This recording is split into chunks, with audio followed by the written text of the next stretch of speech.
Hello learners, welcome to Unfold You, your favorite digital learning platform. I am Renu, your economics mentor. Let's begin with topic index numbers.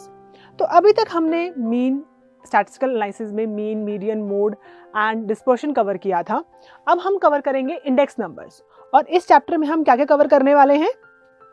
We will सी कि index number का meaning क्या होता है, what is index number, उसको हम कैसे calculate करते हैं, and what is wholesale, consumer and industrial index numbers, कि ये वो सब चीजें क्या होती हैं. ठीक है, so let's start with the meaning of index numbers. अब इंडेक्स नंबर क्या कहता है? An index number is a statistical measure designed to show changes in a variable or group of related variables with respect to time, geographical location or other characteristics. अब जैसे हमने पहले अपने statistical analysis में cover किया था, हम एक एवरेज वैल्यू निकालते थे कंपैरिजन्स के. लेकिन अब इंडेक्स नंबर्स क्या है कि अगर हमें किसी बेस ईयर से, किसी टाइम को लेके, किसी जोग्राफिकल लोकेशन को लेके हमें कंपैरिजन ड्रॉ करना हो, तो हम किसकी हेल्प से करेंगे? इंडेक्स नंबर की हेल्प से करेंगे.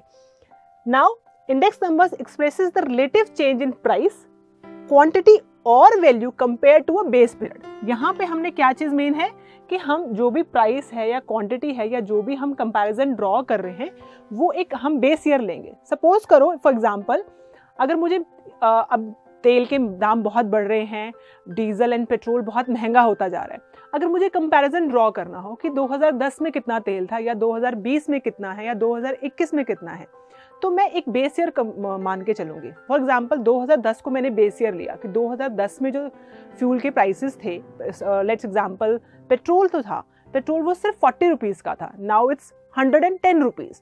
तो यू कैन कंपेयर कि उस ईयर के कंपैरिजन में अब तेल कितना महंगा हो गया है. तो जो उसकी कैलकुलेशन है वो हम इंडेक्स नंबर्स की हेल्प से करेंगे. सो क्या कहते हैं?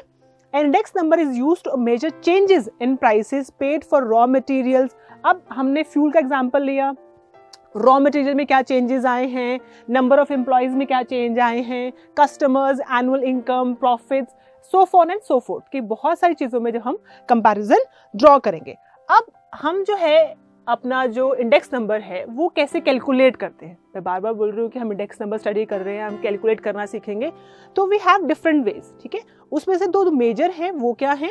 Construction of simple index numbers and construction of weight index numbers. उनकी फर्दर डिवीजन क्या है?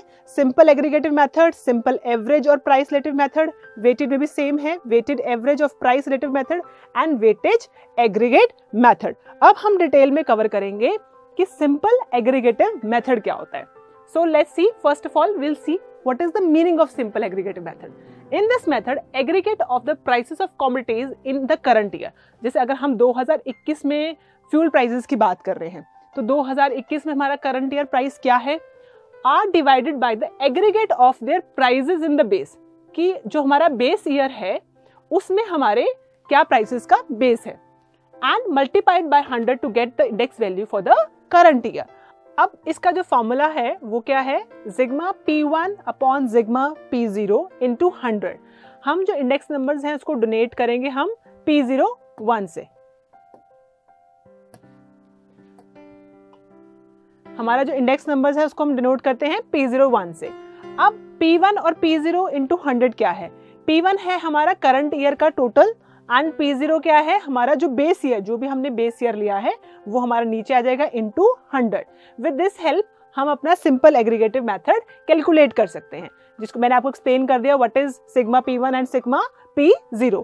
अब इसको हम एक with the help of example देखते हैं. तो हमारे पास एक फिगर है, हमारे पास एक टेबल है जिसमें वी हैव फिगर्स कि हमारे पास एक कमोडिटी है ABCD, उसका प्राइसेस 2013 में कितना था और 2014 में कितना है. हम कंपैरिजन कर रहे हैं कि ए क्वांटिटी ए है, कोई एक गुड है, कमोडिटी है, जो 2013 में 1 रुपए की थी और जो 2014 में 5 रुपए की हो गई है. तो सेम बी क्वांटिटी जो है वो 2 रुपए की थी, वो 4 रुपए की हो गई है. सी क्वांटिटी है वो 3 की थी, वो सेम ही रही है. और जो हमारी डी क्वांटिटी है वो 4 है, वो 2 हो गई है. अब डिफरेंट क्वांटिटी है, लेकिन हमारा बेस ईयर 2013 है और जो हमारा करंट ईयर है वो 2014 है. सो जैसे हमने लास्ट स्लाइड में कवर किया था, वी हैव वन फॉर्मूला जिससे हम सिंपल एग्रीगेटिव मेथड निकालते हैं. हम इसका टोटल करेंगे एग्रीगेटिव बेस ईयर का, एंड जो हमारा दिस विल बी 0 क्योंकि हमारा बेस ईयर है और जो हमारा करंट ईयर है वो P1 है. सो विल डिवाइडेड बाय, और हमारे पास क्या आ जाएगा कि हमारा जो प्राइसेस है उसमें 140% से इंक्रीज हुआ है। So this is our increase जो हमने index number simple aggregative method में कवर किया है। Now we will see how weighted index numbers calculated और वेटेड इंडेक्स नंबर्स होते क्या हैं। Under this method, different goods are weighed according to the quantity bought. Therefore, suggested different techniques of weighting. Some of well-known methods are as under. अब जो हमने simple aggregate method किया था उसमें हमने सिर्फ 2013 के और 2014 के हमने प्राइसेस कंपेयर किए थे।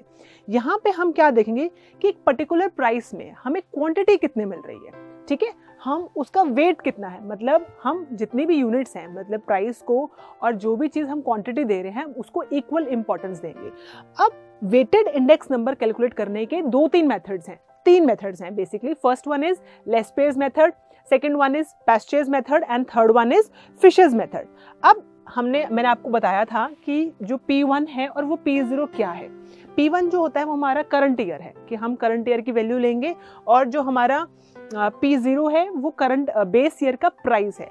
अब Q0 क्या है? Q0 से सेम थिंग कि जो हमारा Q0 है वो बेस ईयर का रहेगा, अगर Q1 है तो वो हमारा करंट ईयर की वैल्यू को डिनोट कर रहा है। ये फॉर्मूलाज हैं। अब एक with the help of one example हम देखते हैं कि कैसे हम इन फॉर्मूलाज को यूज कर सकते हैं। अब हम एक एग्जाम्पल की हेल्प से ये स्टडी करेंगे कि वेटेड प्राइस इंडेक्स कैसे कैलकुलेट होता है। हमने पढ़ा था कि फिशर्स, पास्चर, लेस्पेयर मेथड्स हैं। अब उन जो हमारे पास फॉर्मूलाज हैं वहाँ पे हम वैल्यूज कैसे पुट अप करेंगे वो देख रहे हैं। अब हमारे पास बेस ईयर और करंट ईयर के हमारे पास ABCD 5 कमोडिटीज़ हैं जिनके हमारे पास प्राइस और क्वांटिटीज़ हमें दोनों चीज़ें गिवन हैं, जो इस तरह से P0 और P1 और Q1 से हमने डोनेट की हुई हैं। अब जो हमारे नेक्स्ट मैं आपको दिखाती हूँ जो फॉर्मूलाज हैं, जैसे लेस्पेयर मेथड है, what we need is P1 Q0 P0 Q0, हमें वैल्यूज इस तरीके से चाहिए। तो व्हाट वी डू इज हम क्या करेंगे, उसी तरीके से वैल्यूज कैलकुलेट करेंगे। P0 into Q0 base year का प्राइस और बेस ईयर की क्वांटिटी को हम मल्टीप्लाई करेंगे। So what we have done is quantity into price, मतलब हमारा जो बेस ईयर का प्राइस है वो क्वांटिटी से हमने मल्टीप्लाई किया। 10 इंटू 10 इज 100, ठीक है। Then we have P0 into Q1, मतलब जो बेस ईयर की क्वांटिटी है उसको बेस ईयर करंट ईयर के प्राइस से मल्टीप्लाई किया। 10 इंटू 20 250, ठीक है। सॉरी, यहाँ पे P0 इंटू Q1 10 इंटू 25 250। तो इस तरीके से जो हमारे पास नंबर्स हैं, जो हमारे फॉर्मूलाज हैं, we have to learn them, और मैं नेक्स्ट आपको बताऊंगी कि कितना इजी तरीका है उनको याद करने का। तो हमारे पास ये चारों ही फिगर्स, चारों ही नंबर्स, मतलब P0 इंटू Q0 0 1 1 0 एंड 1 1, जो भी हमारे कॉम्बिनेशंस बनते हैं दो नंबर्स के, दैट इज 00 0 1 1 0 एंड 1 1, उस तरीके से हम मल्टीप्लिकेशंस करके अपने जो नंबर्स हैं वो लेके आएंगे और उनका टोटल सिग्मा हमारे पास जो है वो वैल्यूज आ जाएंगी। जब हमारे पास ये वैल्यूज आ जाएंगी, what we have to do is simply put them in the formula. And what is the first formula? First formula is Laspeyres method. अब जैसे मैंने आपको बताया था कि हमें कैसे याद करना है कि हमें कौन कौन से कैलकुलेशंस करनी है, किनका टोटल करना है बेस ईयर और करंट ईयर के साथ। तो जो लेस्पेयर्स मेथड है वहाँ पे सिंपल सा तरीका है, दैट इज 1000 1000।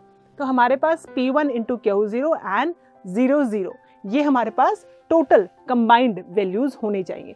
तो जो हमने लास्ट स्लाइड में कवर किया था, हमारे पास ये फिगर्स थी, उनको we have simply put it in, इसमें हमने फॉर्मूले पुट अप किया और हमारा जो है with the help of Laspeyres method हमारा आंसर आ गया। Same is the case with Paasche method. अब लेस्पेयर और पास्चर मेथड में क्या डिफरेंस है? यहाँ पे हमने 1000 किया था, यहाँ पे क्या है 1101। ये 1101 नहीं है, आपको पता है ना कि ये जो 0 है और 1 है वो बेस ईयर और करंट ईयर को डोनेट कर रहे हैं। इट्स जस्ट अ ट्रिक जो आपको ध्यान रखनी है ताकि आपको ये दोनों ही मेथड याद रहेंगे। अब सिंपली हम वैल्यूज पुटअप करेंगे और हमारे पास with the help of Paasche's method जो हमारा है आंसर वो 107.59 आ गया। अब जो नेक्स्ट मेथड है वो क्या है? Which is Fisher's method. तो Fisher method is combined combination of Laspeyres method plus Paasche method into 100। तो सेम हम अपनी वैल्यूज पुट अप करेंगे और हमारे पास हमारा आंसर आ जाएगा, that is 105। So have you noticed कि हमारे पास 103, 107 एंड जो हमारी वैल्यू है फिशर्स मेथड 105, तो बड़ा क्लोजली ये जो है वैल्यूज हैं। सो बेस्ट जो हम मेथड यूज करते हैं वेटेड इंडेक्स कैलकुलेट करने को, वो फिशर्स मेथड इंक्लूड करते हैं, क्योंकि उसमें जो हमारा पास्चर मेथड है और जो लेस्पेस मेथड है, दोनों ही की वैल्यूज आ जाती हैं और वो कवर हो जाता है। नेक्स्ट वी विल सी कि कंज्यूमर प्राइस इंडेक्स क्या होता है। अब कंज्यूमर प्राइस इंडेक्स क्या कहता है? The consumer price index is the index number which measures the average changes in price paid by the specific class of consumer for goods and services consumed by them in the current year in comparison with the base year। कि कुछ हमारी ऐसी goods हैं जिनको हम एक base year हम लेंगे, सेम चीज़ जो मैं बार बार बोल रही हूँ कि हमारा इंडेक्स नंबर में हम एक बेस ईयर लेते हैं और उसको हम अपने करंट ईयर से जो है कंपैरिजन करते हैं, और वो कुछ स्पेसिफिक गुड्स हैं, कुछ स्पेसिफिक कंज्यूमर्स हैं। मतलब अगर हम बात करें कि हम एक क्लास जो हमने बोला कंज्यूमर क्लास, हमने बात करी कि हम प्राइमरी जो क्लास है या जो मिडिल क्लास है, किस ग्रुप की हम बात करें जहाँ पे हम उसको कैलकुलेट करना चाहते हैं। तो हमारे पास क्या है, सीपीआई कंस्ट्रक्ट करने के लिए हमें कौन कौन सी इन्फॉर्मेशन चाहिए होती है, किस किस को हम कंसीडर कर रहे हैं इंडेक्स में, वो कौन कौन है, कंज्यूमर क्लास की, मिडिल क्लास है, अपर क्लास है, कौन सा ग्रुप है, info of the family budget कि उस फैमिली का या उस ग्रुप का पर्टिकुलर कितना फैमिली इनकम है, कितना बजट है, कितना वो स्पेंड कर सकते हैं, of the base year info about the prices and the weightage कि कौन सा क्लास ग्रुप है हमारे पास, उनकी क्या सैलरीज हैं, और जो स्पेसिफिक गुड्स हैं, जो नेसेसिटीज हैं, उनको हम बेस ईयर और करंट ईयर के कंपैरिजन करके हम अपना कंज्यूमर प्राइस इंडेक्स निकालते हैं। So next is wholesale price index. अब जो कंज्यूमर प्राइस इंडेक्स है वो होता है कि जो हमें एमआरपी पे चीज़ें मिल रही हैं और जो कुछ हम पर्टिकुलर गुड्स को कंसीडर कर रहे हैं। होलसेल प्राइस इंडेक्स क्या होता है, हमारे वो goods, the wholesale price index measures the relative changes of the price of commodities trade in the wholesale markets. जैसा कि नाम से क्लियर है कि वो प्राइसेस की सपोज करो लास्ट ईयर जो दाल थी वो होलसेल रेट पे 100 रुपये की थी, इस ईयर वो होलसेल पे ही 120 पे आ गई है, तो जो हमारा जो कंज्यूमर प्राइस में जाएगी वो तो ज़्यादा होगी। यहाँ पे वी कैलकुलेट कि होलसेल मार्केट में जो प्राइसेस का डिफरेंस आ रहा है, और this is calculated every week. तो ये वीकली बेसिस पे हमारा जो होलसेल प्राइस इंडेक्स है वो कैलकुलेट होता रहता है। Now the next one is industrial production index. अब हमने कंज्यूमर की बात कर ली, होलसेल की बात कर ली, अब हमारे जो इंडस्ट्रियल गुड्स हैं, जो हमारा रॉ मटेरियल है या इस तरह की चीज़ें हैं जो इंडस्ट्रीज में यूज़ हो रही हैं, उनकी हम बात करते हैं। तो इंडस्ट्रियल प्रोडक्शन इंडेक्स क्या कहता है, the index number of industrial production measures changes in the level of industrial production comprising many industries. It includes the production of the public and the private sector. It is a weighted average of quantity relative. अब जो हमारा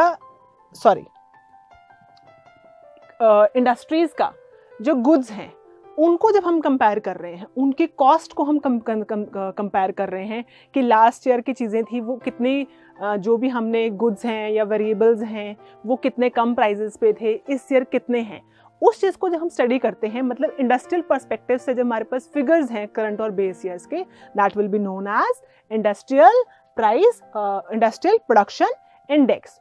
now ये हमारा topic है वो cover हो गया है अच्छे से। अब index number is a special type of average, dispersion, correlation, none of the above.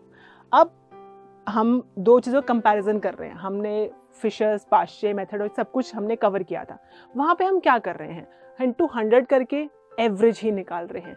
तो बेसिकली इंडेक्स नंबर्स क्या है, हमारे बेस ईयर का करंट ईयर से एवरेज जो चेंज आया वो कैलकुलेशन है। तो what is the correct answer? Correct answer क्या है? A, average. Now the next question is index numbers is always expressed in percentage, ratio, proportion, none of the above.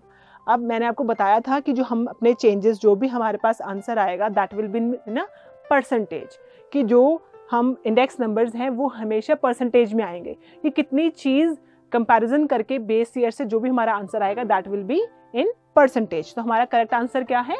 Percentage. Now the next question is an index number is called a simple index when it is computed from। अब जो हमारा first हमने किया भी था, हमने दो index की नंबर्स किए हैं, सिंपल एंड वेटेड। अब सिंपल में क्या था कि हम एक सिंगल वेरिएबल ले रहे थे, what was that? That is price. तो हमारा सिंपल एग्रीगेट सिंपल इंडेक्स क्या होता है, जहाँ पे हम एक फैक्टर को लेते हैं विच इज प्राइस। तो हमारा फर्स्ट क्या है, आंसर क्या रहेगा इसका? Single variable. Now the next question is all the values are of equal importance, the index numbers are called। अब ये इसका सेकंड जो है वो आ गया, जहाँ पे सिर्फ हम एक वैल्यूज को नहीं कंसीडर कर रहे। जो हमने वेटेड का एग्जांपल भी लिया था कि हमने बेस ईयर का प्राइस भी ध्यान रखा है और बेस ईयर की क्वांटिटी को भी ध्यान रखा है। तो यहाँ पे जो हमारा है कि जब all the values, price, quantity या और भी कोई फैक्टर है, जब हम उसको ध्यान में रख रहे हैं तो that will be known as weighted price index. So that's all for today's topic. If you have any doubts, you can ask them in our Ask Your Doubt section. Till then, keep learning, keep sharing. I'll see you in the next lecture.